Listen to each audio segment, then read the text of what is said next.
Hi YouTube. Greetings, my name is Ali. Uh, Welcome to this second video. This is a summarized video on the almost 1 hour video Night vs Samurai that I made. The, the video is not supposed to be that long, but it's most likely it had to be. There's so much things that I talked about, there's so much things that even I didn't mention a lot of details about that deserves a whole video on its own right. So I just took a really deep, complicated approach and a cool one, a new way to look at the problem of Knight vs Samurai. I just want in this video to summarize what I said and what in the video, and how did I approach it, and what the video was exactly about in terms of Knight vs Samurai. What I did is the Knight vs Samurai video that I made in this channel. And by the way, yeah, welcome to this channel, Gate of Babylon, and this is gonna be the third video. The third video was my third actual video of the channel. And we in this channel we Gate to Babylon, Gate to everything. So we're gonna talk about so much things, and in the future after this one there's a video's gonna come out about the Reconquista, and then was the Reconquista a request, and it is almost a reply or a continuation reply of a short video made by a channel named Crusader, what was it? 2,000 years later. Anyway, it's a channel named like Crusade something, I forgot the name of it, but it's a really cool channel. Anyway, and then the video after that is gonna be about martial arts and Ultra Instinct, and whoever knows enemy knows what Ultra Instinct is. And yeah, it's just a channel about many things. And let's go. Now let me summarize with like titles and the topics that what I talked about in the video.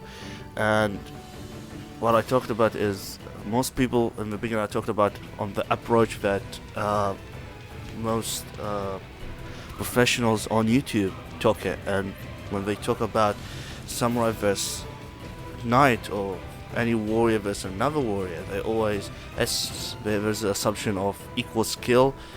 I talked about why they do that assumption and all of that stuff. We're just gonna do a summarizing of the video. And we talk about this equal skill, and then as you would think, after that it will all goes to the equipment that each warrior is using at their highest possible on average that each can put their hands on in terms of weapons, armor, and the weapon slash armor thing, shields they can use as well. And that summarize also they don't use much of shields, like shields that you can borrow in your hand and use neutralize in a fight. And it's all about Knight vs Samurai. It's mostly about, I'm focused here on one-on-one duel to the death scenario. And what I talked about in the end of the video, that we shouldn't really approach it that way, and we should, in my opinion, we should talk about the best warrior, and that is a samurai without armor versus a knight without armor, and we give each one or two weapons to fight with. Perhaps maybe one of the weapons that a knight would choose, maybe a shield, so a combination of a sword and a shield, or maybe a long sword and a shield. Most likely it's gonna be an arming sword and a shield, something on the line like that. But maybe the Crusader gonna, maybe because the samurai is not wearing armor, wearing padding or clothes, or maybe the knight maybe perhaps would choose an Arabian sword or like an Indian sword, because that maybe even a double-edged or has a false edge, maybe like a Turkish sword or an Ottoman sword or Mongolian sword, Mongolian, Turkish, Armenian sword would be more effective at cuts, but longsword is also very effective in cuts and stabs, and yeah, just 101 without their like really advanced equipment. That will be a better discussion, and and I talked about in the video that the assumption of equal skill, it is unrealistic and not really what I call it, like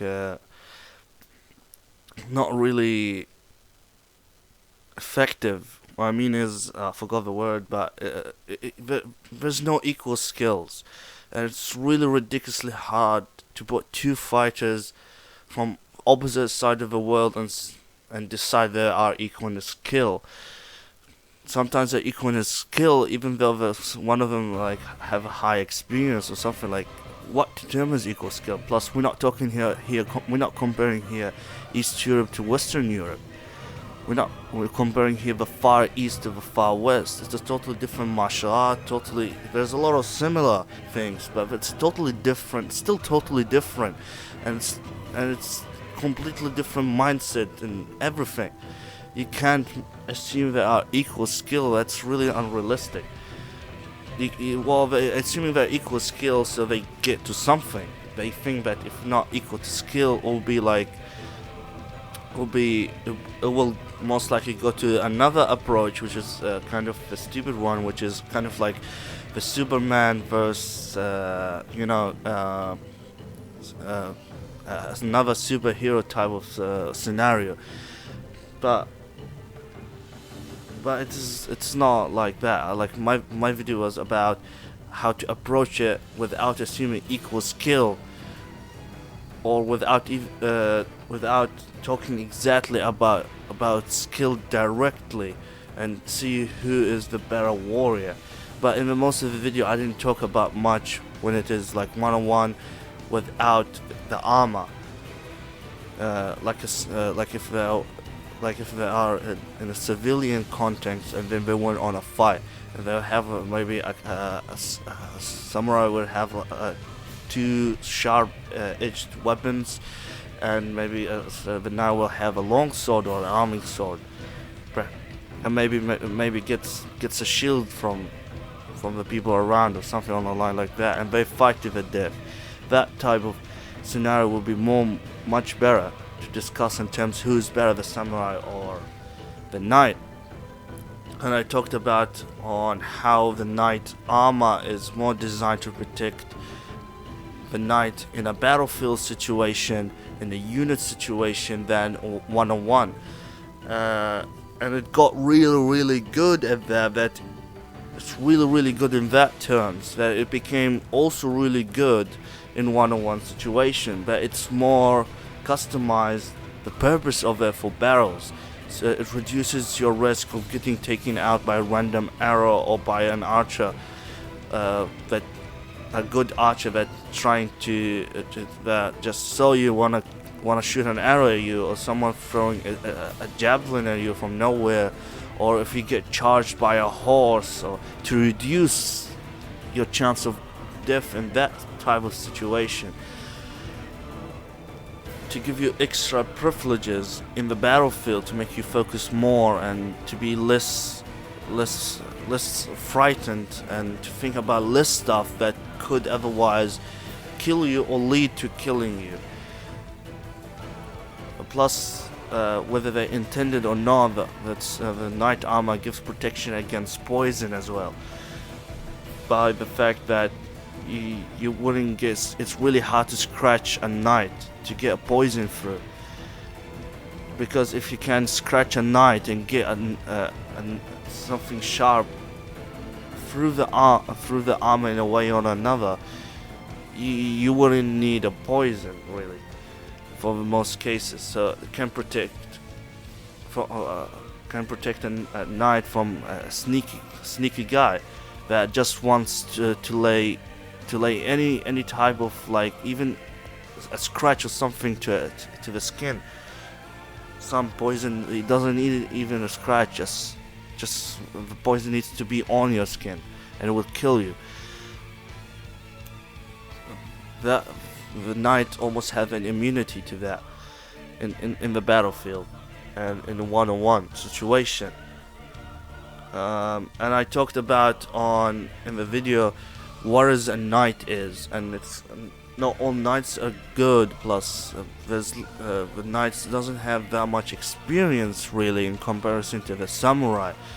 Like a knight it's a nobility status warrior, and not all knights were like hardcore in terms of being the best warrior possible in terms of skill in hand-to-hand combat and weapon combat.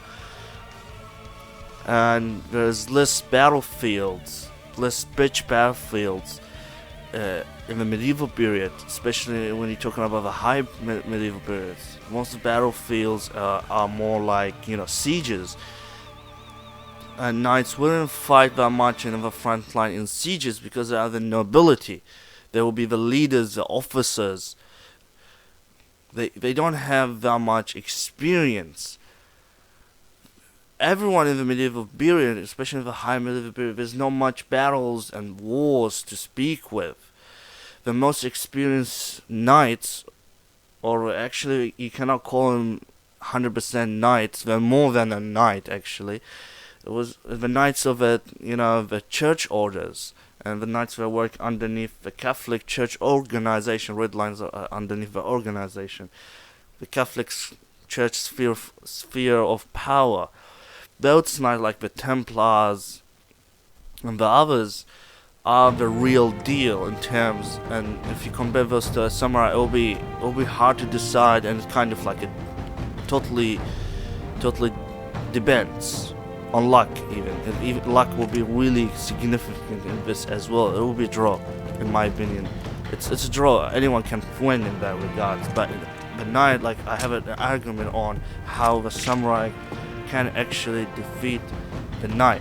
However, I approached it in terms of including the armor in most of the video before I talked about actually it's better to approach it in a way like, in a civilian context where they don't have armor and stuff.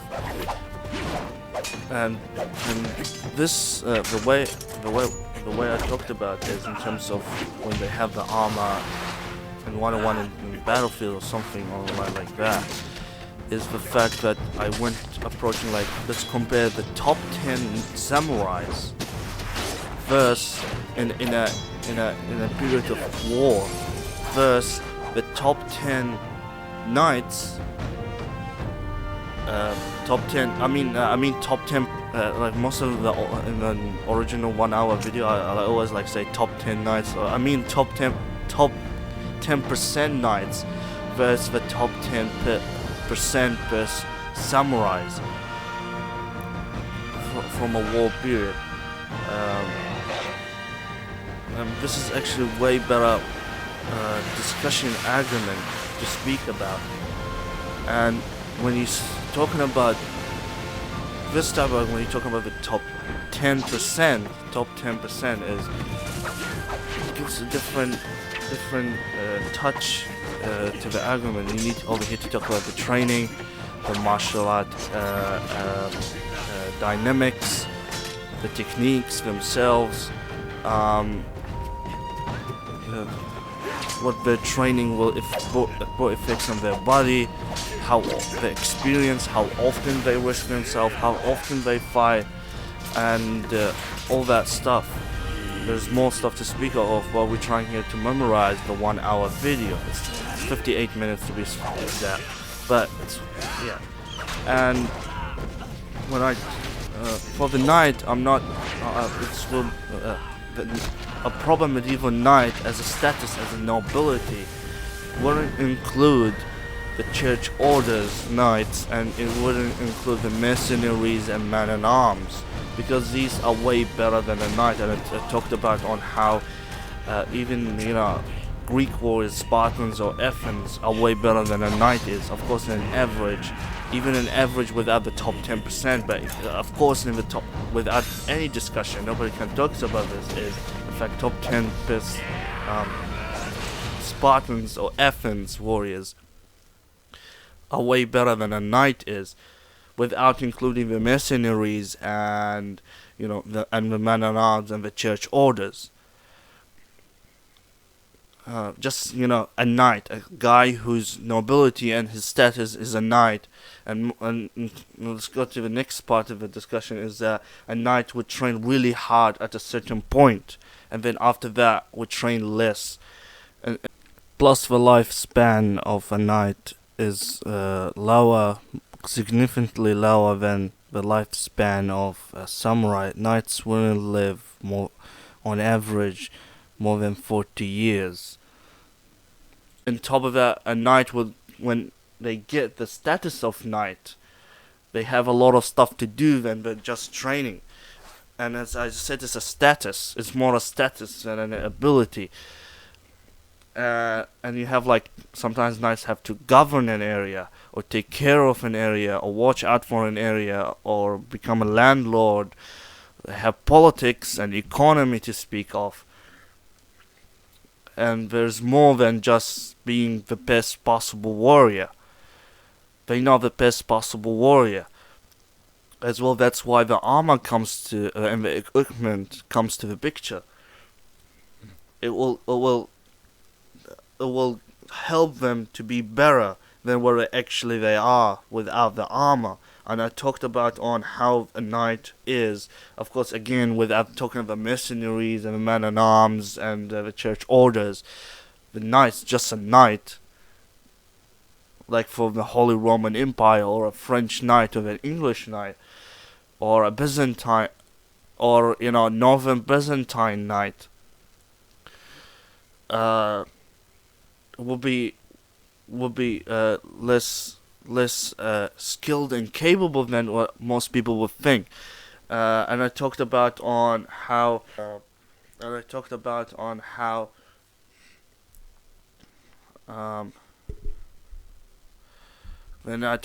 on the exact things that's going on when you're talking about the top 10%, and that's in terms of training. And then we come out with, after talking a lot, I encourage you to watch the video, but I talked about exactly on the training process and how it, and what's the capabilities of the knight and the samurai. And we saw that in the video on how the samurai has more experience due to the fact they have more battles and they have more engagement and skirmishes to go through. For example, in the, or call it the period before the peace period, that like in the 12th century or the 11th century, what was it called? I forgot the name here, but I talked about it in the original, in the Knight vs Samurai video in my channel.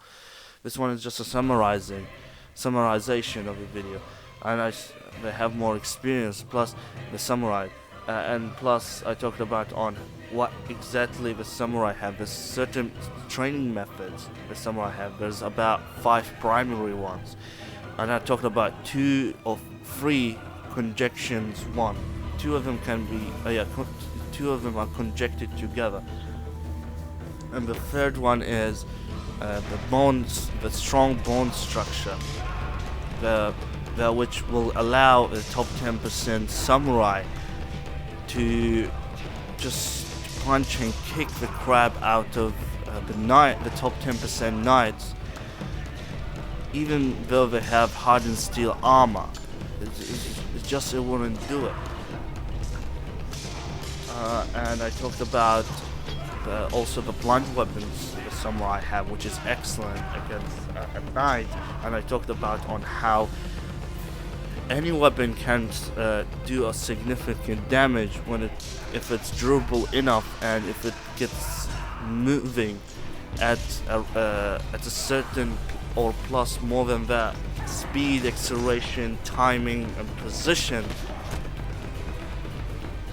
Plus, taking in account the leverage and the torque factor of the weapon and the motion. At certain point, it will penetrate through anything. For instance, a lance horse charge can penetrate any medieval high-period carbon steel, 16th, 15th, 14th century armor. like it has a high percentage of penetrating through. When it comes to certain speed, it will penetrate through, and if the armor has certain durability, it will penetrate through without, like for example, if it lands without breaking the shaft, or and for example, if you hit with the sword really fast, talking about really fast at the handle plus the leverage, it will break the sword, but at the same time, except if the sword was too nimble, like saber is. But if you hit with quite a heavy sword, it will penetrate through the armor, even at the shoulders or at the helmet. It will not cut through, just like bulge through. Then so deep that it will cut through, like if it's a bullet, and damage the knight underneath.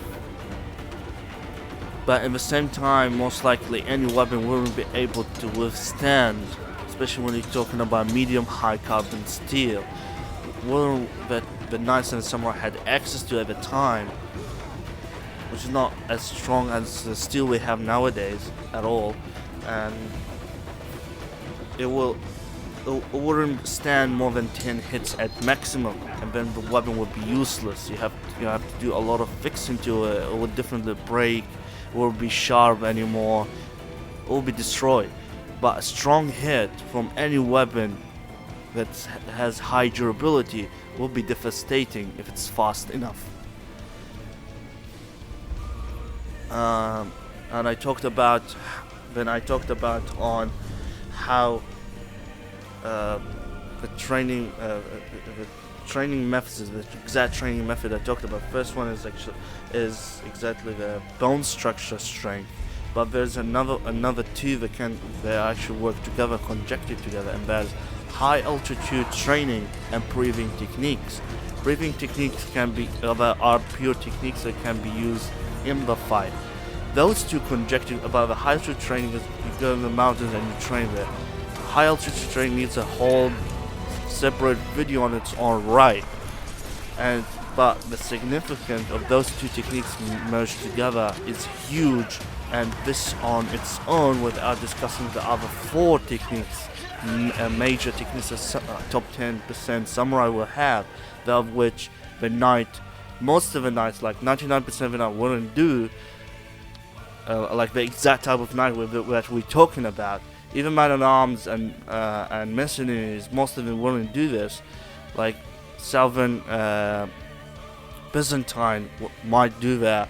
The Templars they have access to that, and the idea of high altitude training was almost a secret in many orders and many guilds in the knight community, not just in Europe, in medieval Europe, was more a secret technique that makes you faster, give you more durability, and give you access to more muscle fiber percentage, and makes your muscle fiber more effective itself, like more powerful. It increases your acceleration capability, explosiveness. It increases your endurance. That's the main, and stamina. That's the main power of the high altitude training, and it really multiplies your stamina and endurance so much that if you wanna sacrifice a little bit of endurance for extra speed, you can, and you will be able to make almost ridiculous running and punching, kicks and swimming and swing speeds and acceleration and perfect timing, and it with that technique. Plus, it increases it reduces your tension and make you control your body and emotions more, and it gives you more energy. It fuels your body with more oxygen, and it also increases a little bit your timing and reflection, reaction skills, and it makes your muscle memory stronger as well if you use it while training. In conjunction to that, with breathing techniques, while you're doing the training, and they do that for years, and they keep doing that, the samurais, and so actually the knight that's in disadvantage, not the samurai. And with those top 10 samurais will outstandingly outperform and outskill, out experience, out physically in terms of speed, reactions, and power generation, and the speed of generating this power, the amount of energy can generate per part of second. It will be too much with the bone structure, strength, and the durability. It will be too much for the knight to endure. And plus, the knight wouldn't or most knight wouldn't expect that their punches would be effective enough to have a blunt impact that is gonna hurt them so much, even wearing the armor underneath, the padded armor, and when we have a mail armor underneath, maybe even an extra layer of padded armor on top of the steel plated armor as well. The other, if you put that in conjunction with leverage and of the blunt weapons they use, and they actually can swing them quite effectively more than other weapons and other blunt weapons that the knights use in terms of speed and changing direction ability. Their hit from those weapons would be ridiculously powerful and effective, and will pin the armor and might make the armor dent in a way that will affect the knight movement as well. There's a possibility of that. The other thing is, and I talked about as well. What else? What else? I kind of forgot.